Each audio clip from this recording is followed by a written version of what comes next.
자, 여러분 안녕하세요. 반갑습니다. 자, 오늘은 제가 좀 재밌는 얘기를 해볼 거예요. 바로 우리가 그 자동화 기계, 그러니까 소위 이제 인공지능을 이해하시려면 인공지능의 역사도 이해하셔야 되고 개념도 이해하셔야 되고 여러 가지 이제 필요한 부분들이 많습니다. 자, 그럼에도 불구하고 우리가 사람의 상상력에서 이런 것들이 나왔잖아요. 그래서 도대체 어, 궁금하지 않으세요, 여러분들? 예를 들면 도대체 인공신경망, 소위 이제 뉴럴 네트워크, 소위 다른 말로 AI는 세상을 어떻게 바라보고 있을까? 그 내부 구조는 어떨까? 궁금하시죠? 또 인공지능은 어떻게 듣고 말하고 기억할까? 그러니까 결국은 사람과 인공지능이 잘 커뮤니케이션을 하려면 인공지능의 소위 말하는 전략, 해석하는 전략, 소위 이제 알고리즘을 이해하셔야 되는데 그 부분에서 너무 어렵게 접근할 게 아니라 우리가 약간 교양 측면에서 한번 접근해 보자고요. 자, 그래서 앞으로 다룰 주제들은요. 예를 들면 강화 학습이라는 걸 이해하기 위해서 우리가 보상이라는 것도 이해하셔야 되고요. 그러기 위해서 제가 최초의 게임 아타리, 여러분들은 모르시지만 여러분들의 아버님들은 아실 수 있습니다. 한때 여러분들의 아버님들의 주머니를 탕진하게 만들었던 정말 어린 시절 오락실에 그 빠진거 같은 그 기계. 예, 실제로 빠진 거는 아니고요. 비행기 그 오락이에요. 또는 여러분들 게임 말고도 생각해 보세요.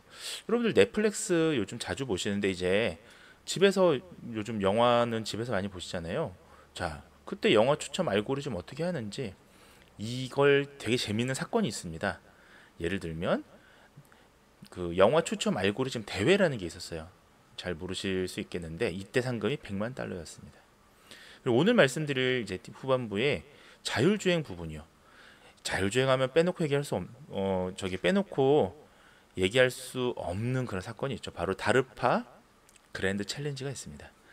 자, 100만 달러를 줄 테니까 어떻게든 목적지까지 와라. 단 무인 자동차를 타고 와라. 자, 이 100만 달러가 걸린 이 대회.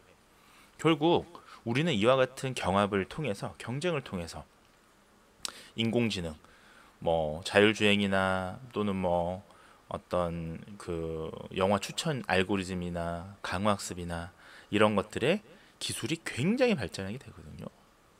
자, 그러면 오늘 이제 말씀드릴 건 도대체 생각하는 기계, 소위 자동화, 자동 제어. 자, 인간은 이걸 처음 생각했던 게 18세기 유럽이었습니다. 자, 그래서 그 당시에 이런 자동 인형이 상당히 유행했었는데 마치 사람처럼 지능이 있는 것처럼 보이죠. 이때 참 재밌는 게 이걸 가지고 만든 동화도 있습니다. 그 제가 좀 잘 생각이 안 나는데 나이팅게일인가 하는 동화가 있어요. 그래서 인공새죠. 네, 로봇 새와 진짜 새에 대한 뭐 그런 내용입니다. 자, 어쨌든 도대체 우리가 지금까지 현재 이제 앞으로 또 미래를 이해하려면 과거를 이해해야 되잖아요. 어렵게 이해하지 마시고 한번 재밌게 이벤트로 한번 보겠습니다. 사건 사고로. 자, 자동으로 움직이는 이 시스템 도대체 어떤 아이디어로 만들었을까요? 자, 여기 보시면 여러분들 이 사람 보이세요? 자, 이 사람의 이름은 자, 프랑스 사람인데요.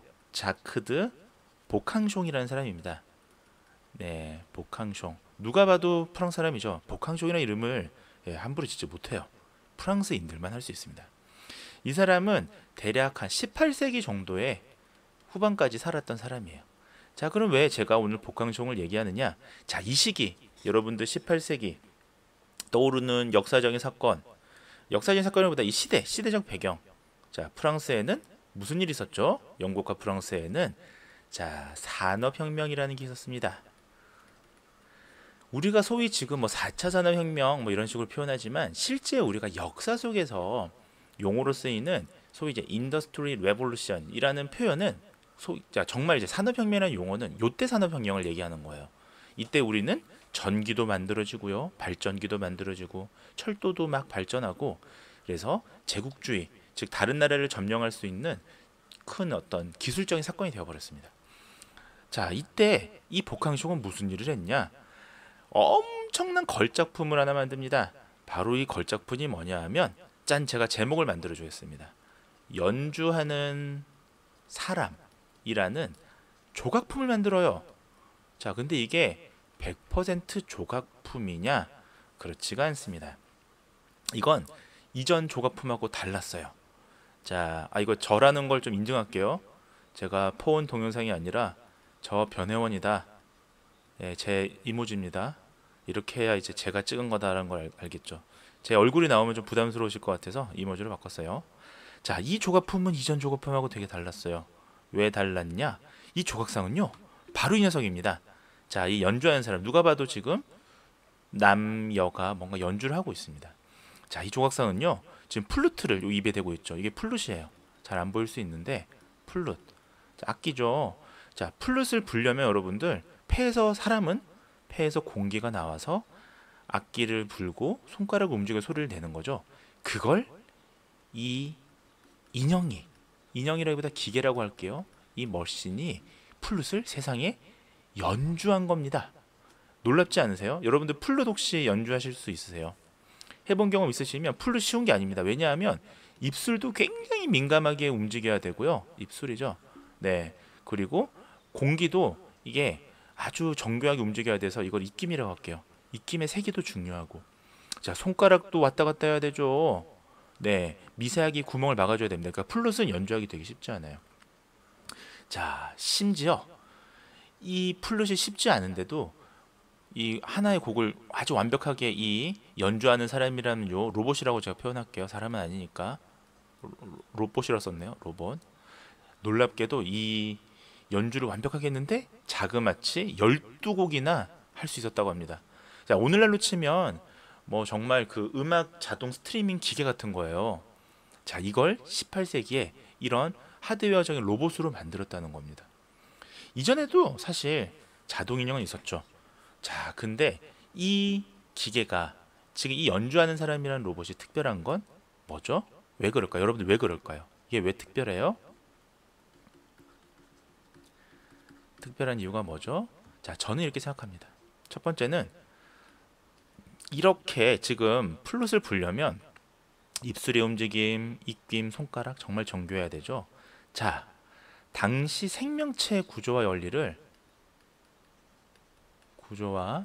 원리를요 이토록 적용한 경우가 없어요. 자, 지금 이전 로봇은 그냥 로봇처럼 움직인 거예요. 그러니까 로봇이 있었다고 해도 자동 인형이라 불렀습니다, 당시에는. 자, 근데 이거는 정말 입술, 입김, 손가락의 움직임을 당시 생명체, 그러니까 생명체라는 게 뭐죠? 여기서는 인간, 정말 인간 닮은 자동 로봇을 만든 겁니다. 그래서 얘는 이전에 있던 자동 로봇하고 다른 녀석이다 라고 얘기해서 뭐라고 불렀는지 아세요? 바로 저 여기 적혀 있네요. 오토마타라고 불렀습니다. 자, 오토마타라는 건 오토는 우리가 자동적으로 움직인다는 뜻을 아시잖아요. 마타. 자, 무언가 자동적으로 움직이는 그런 인형 같은 것이다. 기계다 라고 얘기를 한 거예요. 자, 그러니까 난리도 아니었습니다. 이게 정말 당시 18세기에 생각해 보세요.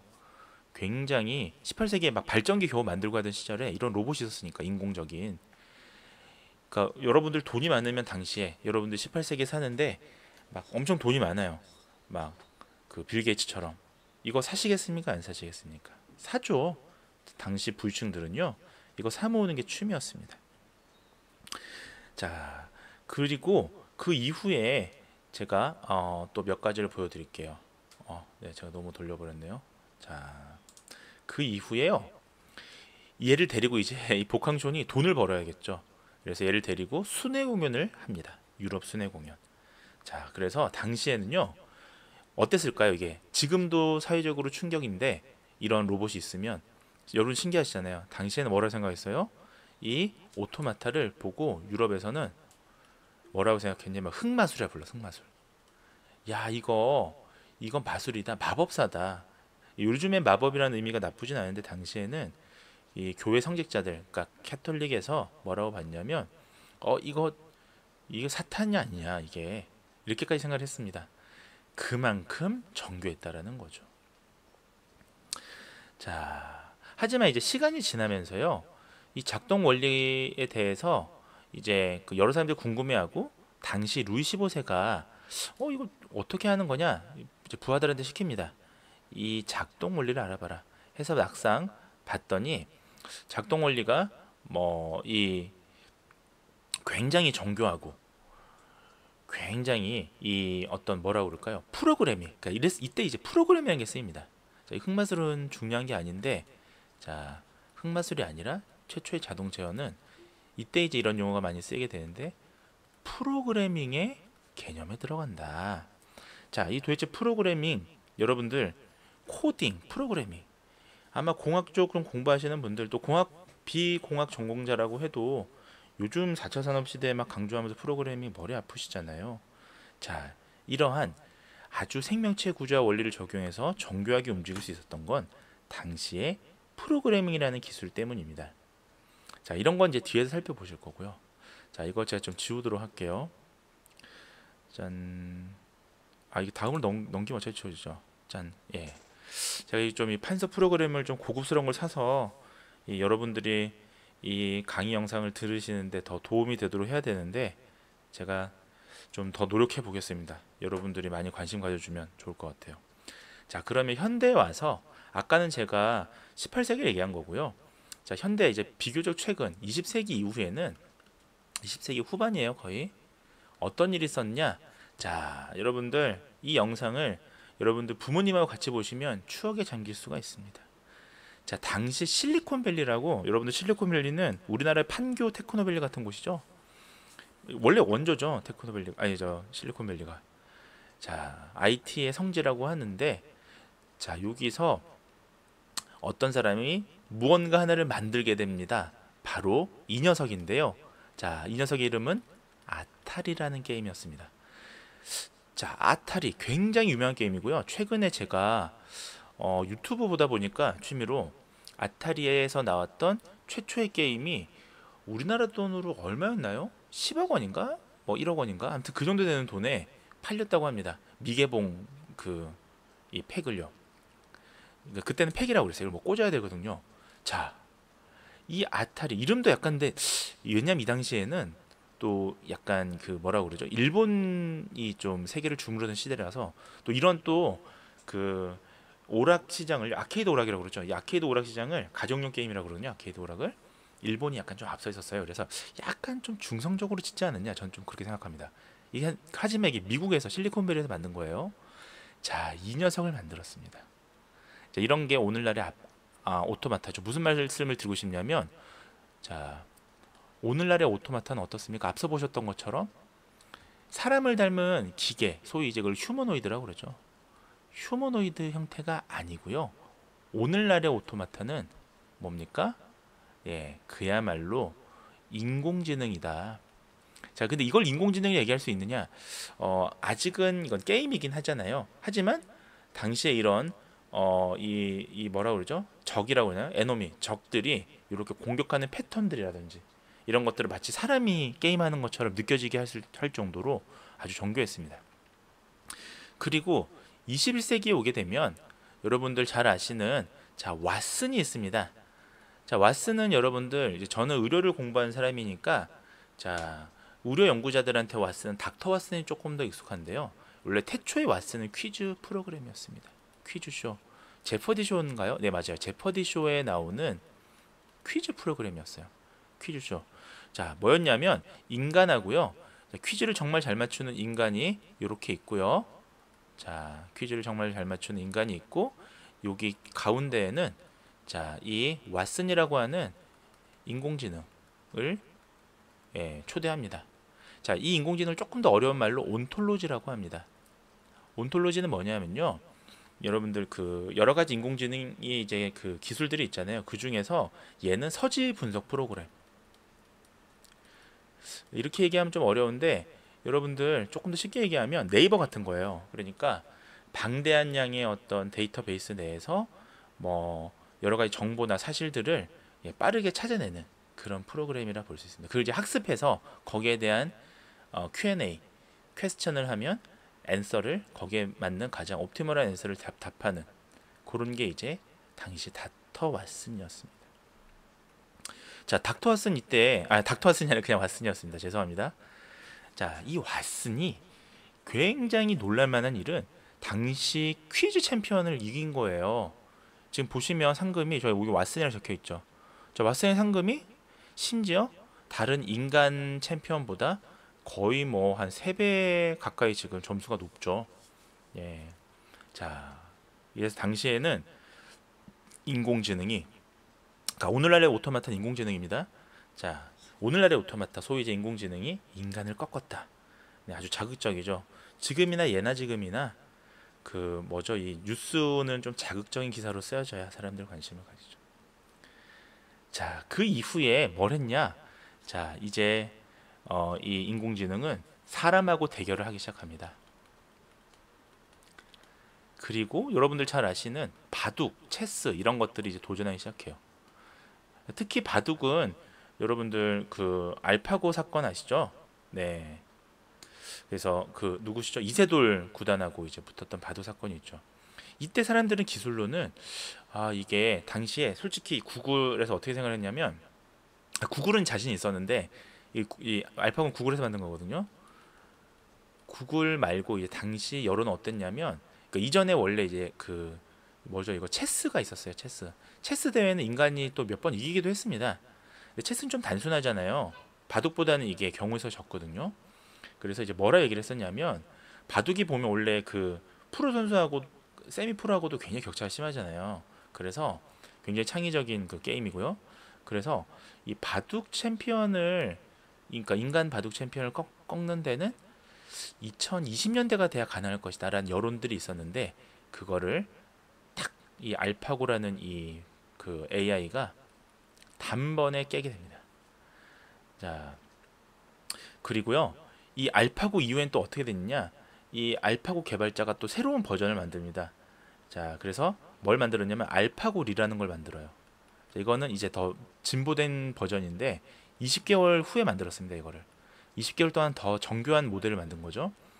그랬더니 얘는 이 알파고가 학습하는데, 예를 들면 뭐 3개월이 걸렸잖아요.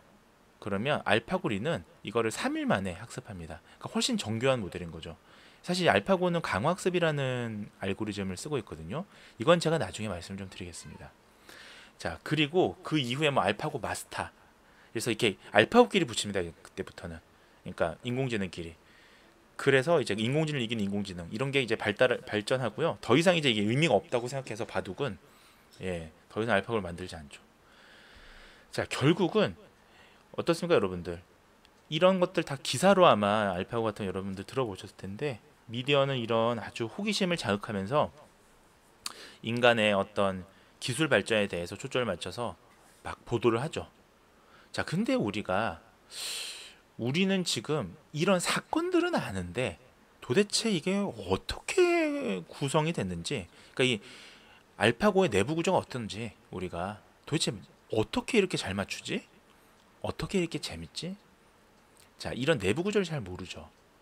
그래서 우리가 사실 이 내부 구조를 학문적으로 접하면 되게 어려워요. 소위 이제 알고리즘이라고 하는데요. 결국 모델링은 알고리즘이거든요.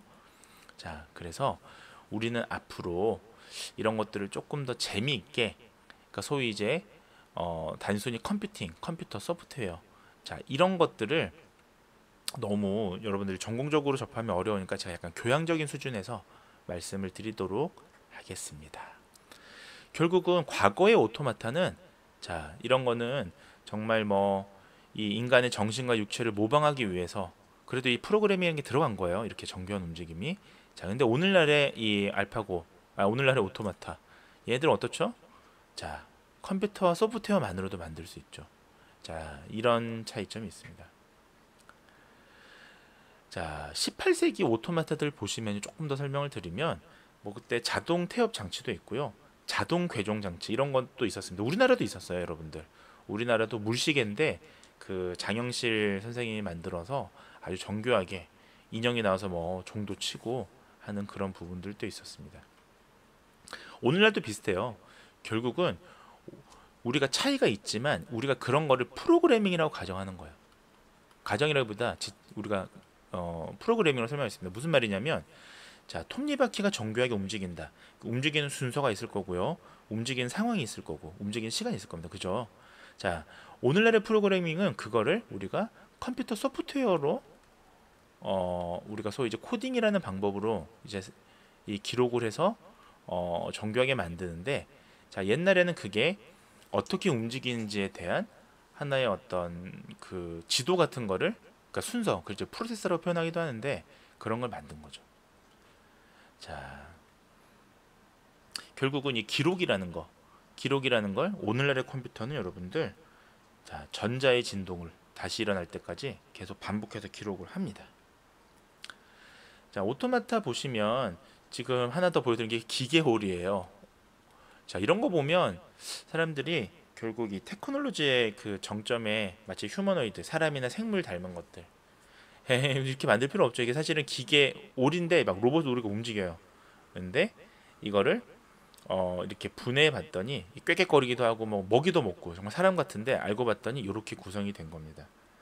자, 결국은 기계오리는 어떤 차이가 있느냐, 프로그래밍이긴 하지만, 자, 이게 핵심인데요.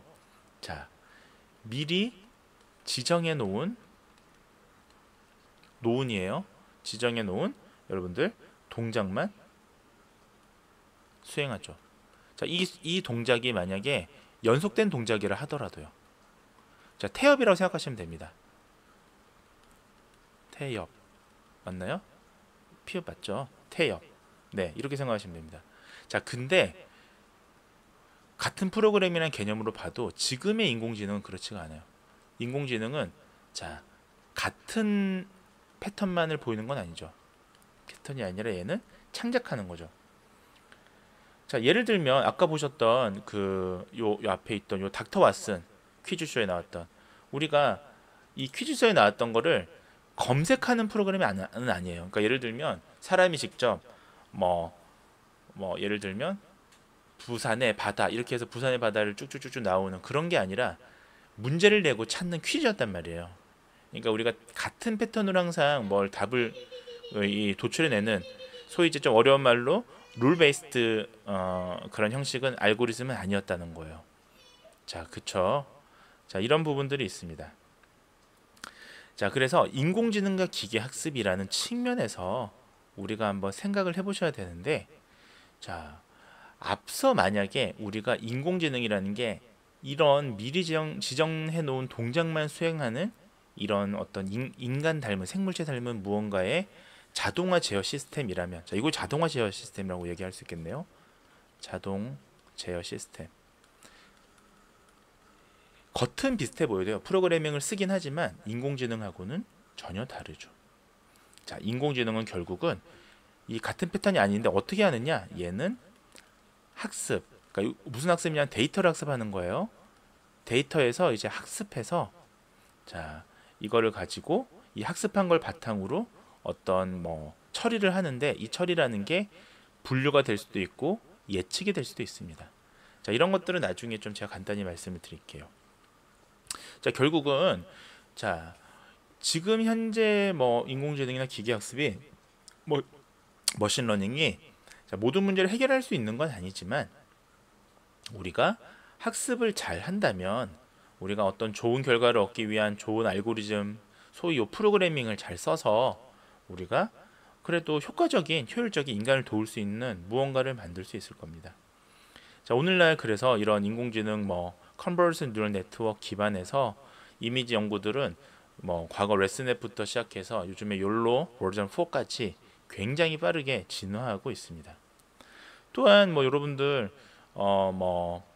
LSTM이라든지요, 요즘에 이런 BERT라든지 이런 기술들, 어텐션 기술들을 이거 그냥 편하게 들으세요. 이런 기술들을 이용하면 여러분들 이걸로 자연어 처리, 네, 사람하고 정말 대화할 수 있는 이런 것들도 만들죠.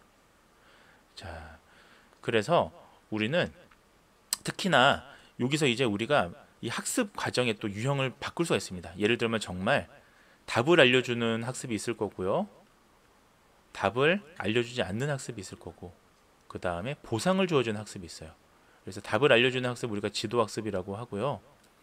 자, 그러니까 문제와 답을 계속 학습하는 거죠. 답을 알려주지 않는 거 우리가 비지도학습이라고 하고요. 보상을 주어주면서 인간처럼 정말 학습하는 걸 우리가 강화학습이라고 합니다. 자, 제가 이게 원래는 훨씬 더 정교한 복잡한 부분들이 있는데 교양 수준에서 말씀을 드리자면 이렇다는 거예요.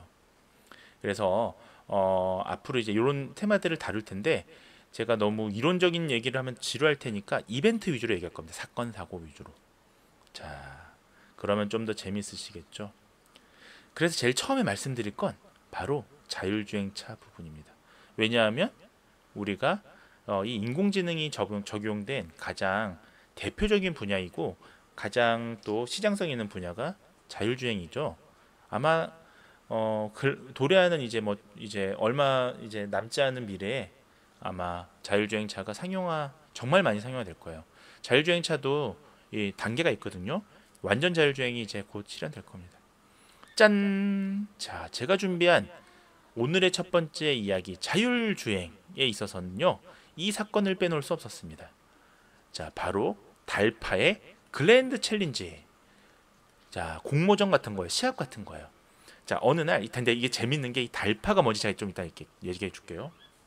자, 이 그랜드 챌린지는요. 자, 무인 자동차 이 경주였습니다. 자, 여기 밑에 보시면 제가 이제 인터넷 검색하다 보니까 제가 찾은 이제 최근에 이 포스터가 2004년도 거더라고요. 근데 원래 사실은 역사가 훨씬 오래됐어요. 2004년도에 시작한 건 맞습니다만 그 컨셉은 더 오래됐어요. 자, 그래서 2004년도 실제 포스터는 이렇게 생겼었는데, 자, 이거는 이거였습니다. 자, 230km에 달하는 이 캘리포니아 사막, 굉장히 이게 막 험하고요. 자, 꾸불꾸불합니다, 코스가. 자, 이거를 자, 만약에 10시간 이내에 가장 먼저 횡단하는 팀에게, 그러니까 이 자율주행을 만든 팀에게 자, 얼마를 주겠다? 100만 달러를 주겠다라고 이 달파에서 겁니다. 자, 그러면 자, 이게 약간 좀 음모론인데 이 달파는 뭐냐? 여러분들 혹시 달파 들어보셨어요? 아니, 나는 지금까지 살면서 달파라는 기업체를 들어본 적이 없는데. 자, 달파는요, 놀라지 마십시오. 미국의 고등국방성이에요. 그러니까 우리나라 치면 미국의 국방연구원이에요. 그러니까 미국의 국방연구원이니까 사실 이제 무기 목적으로 원래 만든 거예요. 그러니까 자율주행, 자율무기 뭐 이런 걸 하기 위해서 이제 그 우리나라로 치면 국방부 주도로 만든 겁니다. 대회를 연 겁니다. 자, 그래서 이런 자율주행 이제 이런 뭐 오토바이나 뭐 자동차나 이런 것들이 막 이제 이 여러 대학들이나 연구자들이나 기업체나 만든 이런 이 팀들이 막 나와요. 그 중에 우리가 하나 주목해 보셔야 될 게 바로 이 녀석입니다. 샌드스톰. 자, 이 녀석은 뭐냐면 자, 원래는 이게 샌드스톰이 아니라 험비였어요. 험비. 자, 근데 험비라고 지금도 여러분들 좀 무기 좋아하시는 분들 보시면 미국의 그 군용 트럭이 험비라고 부르거든요. 이렇게 생겼어요, 실제로 앞부분은.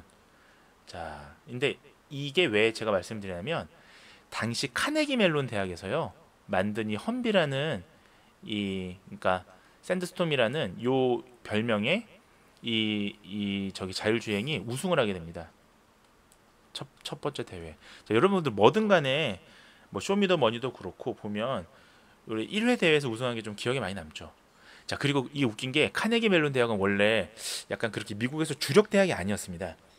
그렇게 명문 주력 대학이 아니었는데 이런 자율주행차에서 우승하고 이런 이제 명성이 붙으면서 카네기 멜론 대학은 IT 계열에서 정말 특히 인공지능 분야에서는 지금 미국에서 가장 좋은 대학 중에 하나거든요. 자, 요런 이제 성과를 많이 보였죠. 자, 이 카네기 멜론 대학에서 이 험비를 만들기 위해서 로봇공학자가 만든 거거든요. 윌리엄 레드 휘테커라는 사람이 엄청나게 고생합니다. 막 사막에서 40시간 동안요, 얘가 어떻게 움직이는지 막 담요 하나 쓰고, 사막 춥잖아요, 밤에. 막 이렇게 또 왜냐하면 갑자기 차가 급선회하면서 뒤집어질 수도 있고, 그쵸? 무인 자동차니까. 또는 갑자기 뭐 가다가 여러분들 뭐 철조망 같은 데 걸릴 수도 있잖아요. 자, 그런 거 하나하나 다 모니터링합니다. 그래서 프로그래밍을 한 거죠, 소위. 자, 그래서 이 겨우겨우 이 진짜 막 만든 요 차를요 탁 대회에 나갔어요. 그래서 이때 이제 이 캘리포니아 사막에 굉장히 어려운 지옥의 코스가 있었습니다. 이제 거북의 굴이라는 이 거북의 굴이라는 거북 등껍질 보면 여러분들 막 이렇게 이 막 길이 복잡한 것처럼 등껍질이 이렇게 갈라져 있잖아요. 그만큼 길이 굉장히 복잡한 곳이 있었는데 거기를 겨우 탁 빠져나가면서 자 근소한 차이로 이겼습니다. 사실 우승은 했긴 했는데 압도적으로 우승한 건 아니고요. 그러니까 당시 기술이라는 게 다 비슷비슷했다는 거죠. 자 그리고 그렇게 안 빨랐어요. 당시에 이 저한테 물어보시는 분이 전 뭐 자동차 전문가는 아니고 사실 의료 전문가긴 하지만 이 저기 험비 있죠. 그러니까 당시 이 샌드스톰 주행 속도가 얼마큼 나왔을 것 같습니까? 참고로 무인 자동차예요. 이 무인 자동차인 샌드스톰이 당시 속도가 24km 정도였어요. 그러니까 사람이 좀 빨리 뛰면 한 24에서 한 30km쯤 뛸 수 있거든요. 그러니까 사람 뛰는 속도랑 비슷한 거예요. 뭐 그래도 어쨌든 간에 당시 뭐 획기적인 사건이죠. 이 사막을 무인 자동차로 완주했으니까요. 얼마나 이게 지금 보시면 요 사진에서도 위험 요인이 많습니까? 자, 그렇다면 여러분들 이 초기에 자율주행차 도대체 어떤 기술로 만들었을까?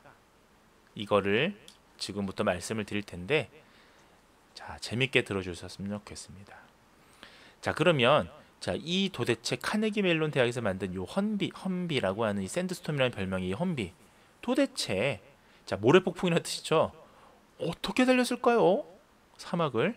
자, 그 답을 말씀드리자면 미리 말씀드리자면 바로 이 DNN Deep Neural Network. 자, 이거를 우리가 심층 신경망이라고 합니다. 앞서 보셨던 CNN은 뭐고 DNN은 뭡니까? 자, CNN은 우리가 이미지를 분석할 때 우리가 합성곡이라는 걸 쓰거든요. 컨볼루션이라고 해서요. 여러 이제 레이어로 나눠서 그 쓰는 방법이 있습니다. 그거는 좀 너무 어려워서 특히 이제 간단히 여러분들 듣는 수준에서 좀 어려워서 궁금하신 분들은 제 다른 영상들을 보시면 좀 제가 친절하게 복잡하게 설명해 놨습니다. 딥뉴럴 네트워크는 단순히 이제 이미징만 쓰는 건 아니고요. 이런 뉴럴 네트워크라고 하는 이것도 좀 어렵겠네요. 여러 층이 있는데 이렇게 이 층이 3개 이상, 그러니까 딥하다, 즉 이 입력 자극부터 우리가 어떤 값을 출력할 때까지의 이 중간에 레이어라는 게 있어요. 층, 그냥 계층이라고 할까요? 계층, 레이어라고 합니다. 자, 이 계산을 복잡하게 해주기 위한 이 레이어가 3개 이상이면 우리가 딥하다라고 그러거든요. 영어로 깊다라는 뜻이잖아요. 자, 그래서 이게 2개가 아닌 3개 이상의 뉴럴 네트워크를 썼다라고 해서 우리가 딥 뉴럴 네트워크라고 합니다.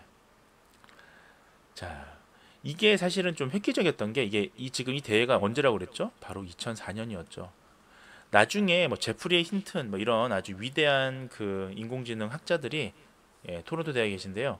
이분들이 나중에 뭐 컨볼루션 뉴럴 네트워크나 본격적으로 이 컨볼루션 뉴럴 네트워크 기반의 어떤 인공지능을 개발했던 게 2006년 뭐 이후 중반부터거든요. 어쨌든 그 전에 이걸 만들었다라는 게 굉장히 혁신적인 거죠. 그럼 초기에 이 자율주행차가 어떤 방법을 이용했냐? 자, 그거를 좀 말씀을 드리겠습니다. 자, 사실 우리가 사막에서 원격으로 이렇게 지금 이게 무인 자동차니까 원격으로 조정하는 거잖아요. 자, 이게 사실은 굉장히 어려운 일입니다. 자, 그런데 사실은 정말 어려운 거는 사막보다는 사실 시내 교통이 훨씬 어려워요. 사막은 이제 혼자 달리는 거지만 시내는 뭐 교통 체계도 있고 교통법도 준수해야 되고 뭐 빨간불에 멈춰야 되고 그런 것도 있죠. 그건 제가 나중에 좀 말씀을 드릴게요. 자, 그러면 일단 우리가 자율주행차를 잘 움직이기 위해서 뭐가 필요하냐? 자, 제가 다음 장에 설명할게요. 자, 일단은 자율주행차가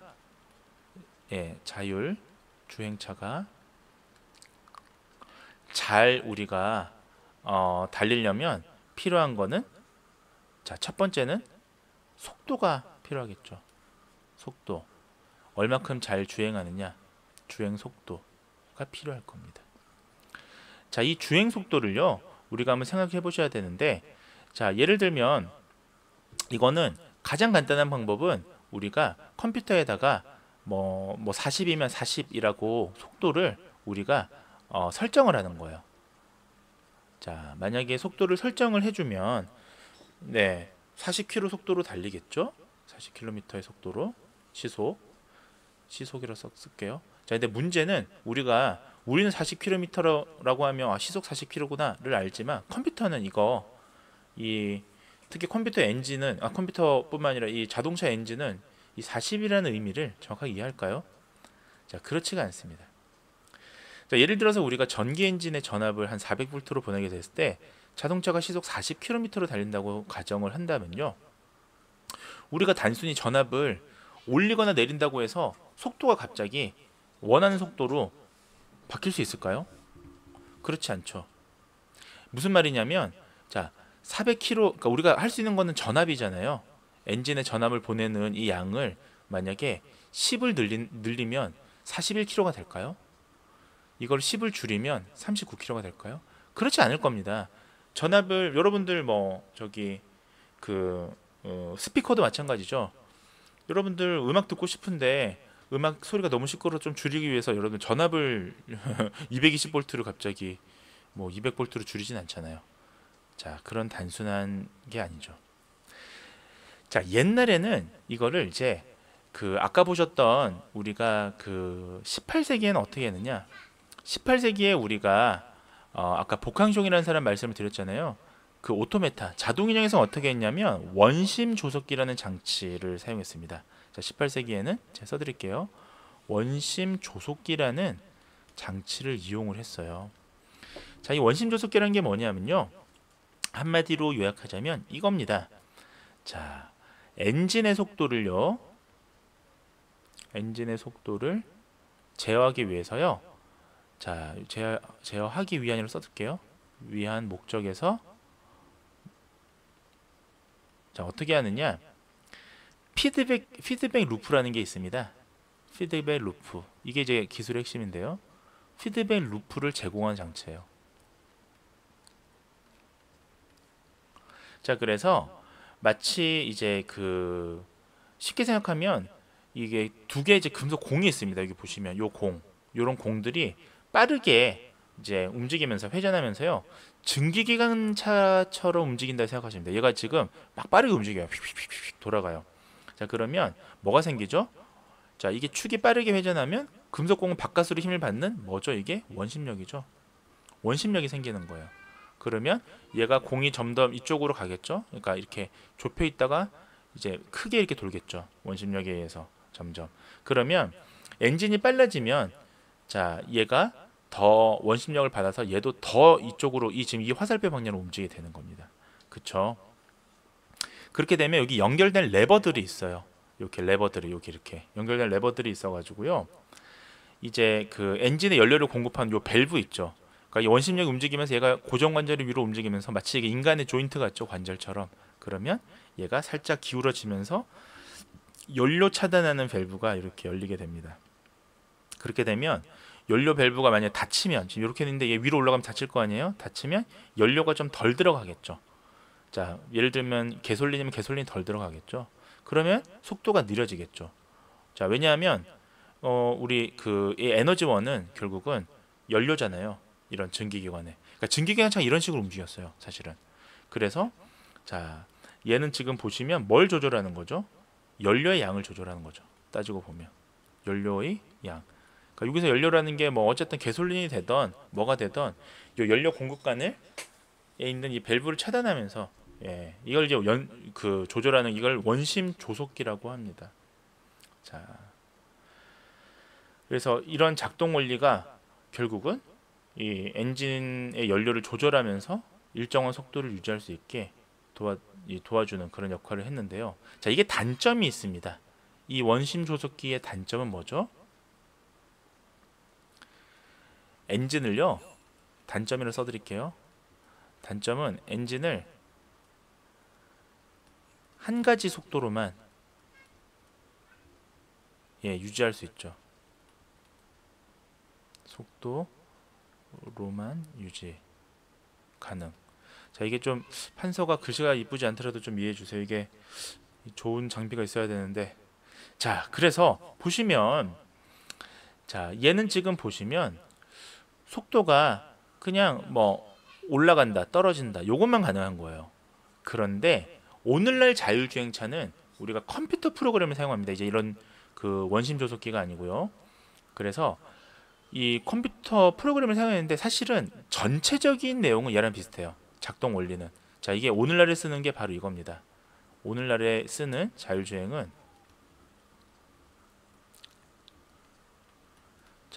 사용하는 이제 그 속도 피드백 방법인데요.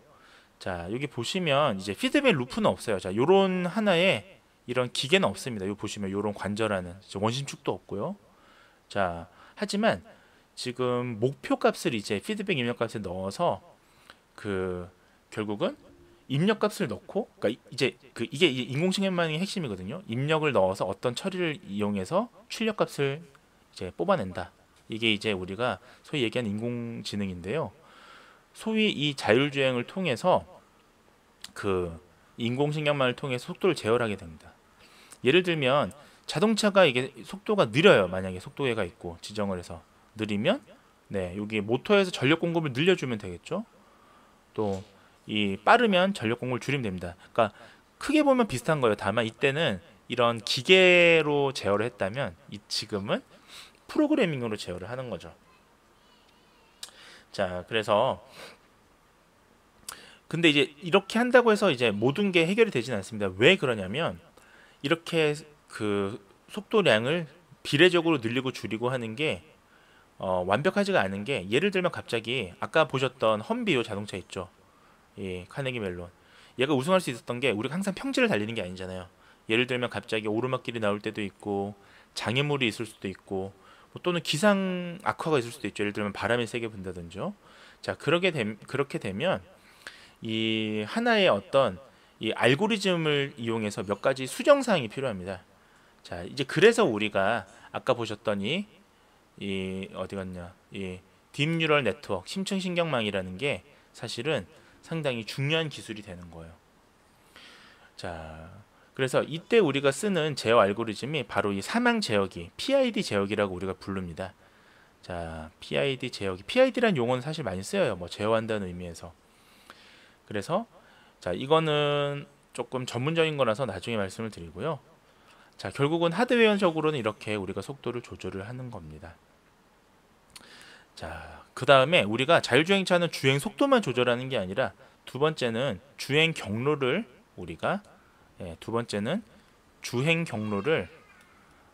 조절해야 될 겁니다. 그쵸? 자, 만약에 이 자율주행이 사막을 달리는데 아무 방향도 없이 그냥 마구 직진만 한다면 결국은 목적지까지 도착할 수가 없을 거예요. 때로는 뭐 이 벽에 부딪히기도 하고 뭐 물에 빠지기도 하고 바다에 빠지기도 하고 그렇겠죠. 결국은 이 어느 경로로 가느냐, 요 소프트웨어를 내장을 해서 결국은 이 계획을 해야 되는 겁니다. 소위 이제 자율주행차에서 굉장히 중요한 그런 어떤 요점이 되겠는데요. 결국은 우리가 자율주행이라는 게 움직이기만 해서 되는 게 아니라 목적지까지 안전하게 도달을 해야 되잖아요. 그래서 옛날에는 이게 이제 GPS 좌표로만을 가지고 했습니다. 그래서 GPS 센서를 이용하는데 이제 문제는 뭐냐면 GPS 센서라는 게 인공지능으로 이제 받는 거잖아요. 그러다 보니까 이게 사실 오차라는 게 있습니다. 여러분들 인공지능에서 인공위성에서 0.0001도만 각도가 틀어져도 실제 지구에 도착하면 좌표에서는 굉장히 많이 틀어지거든요.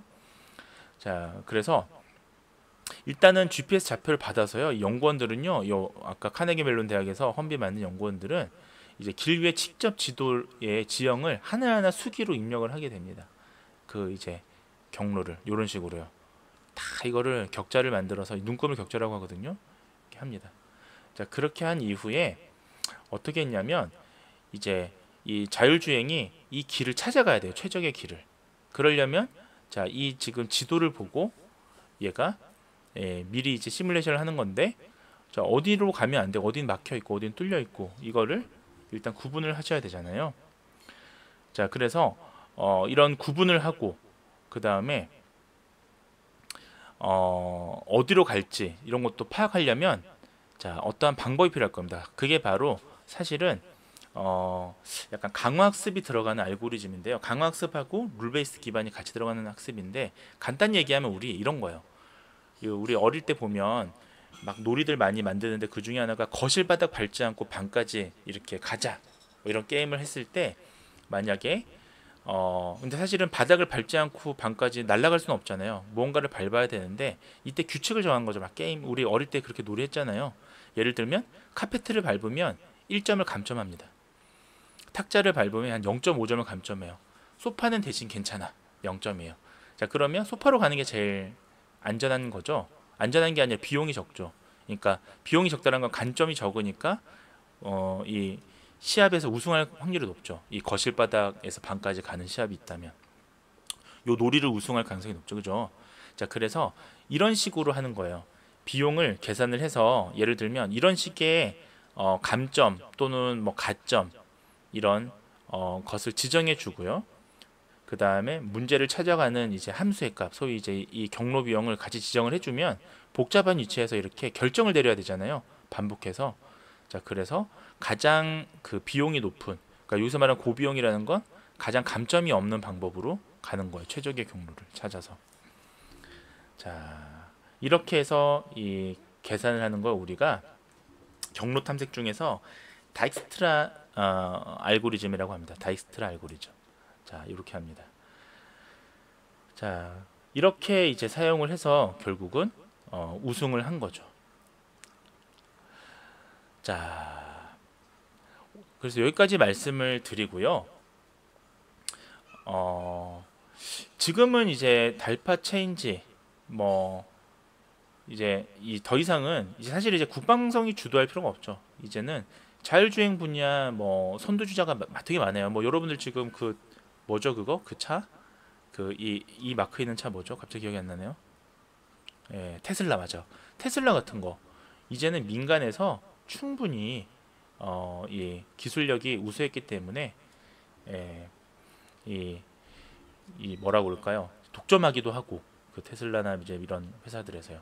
그래서 이런 달파에서 더 이상 챌린지가 사람들이 관심이 안 가지지만 자 어쨌든 오늘 저는 달파 챌린지를 통해서 자율주행에 대해서 말씀을 드렸습니다. 자, 그럼 오늘 수업은 여기까지 말씀을 드릴게요.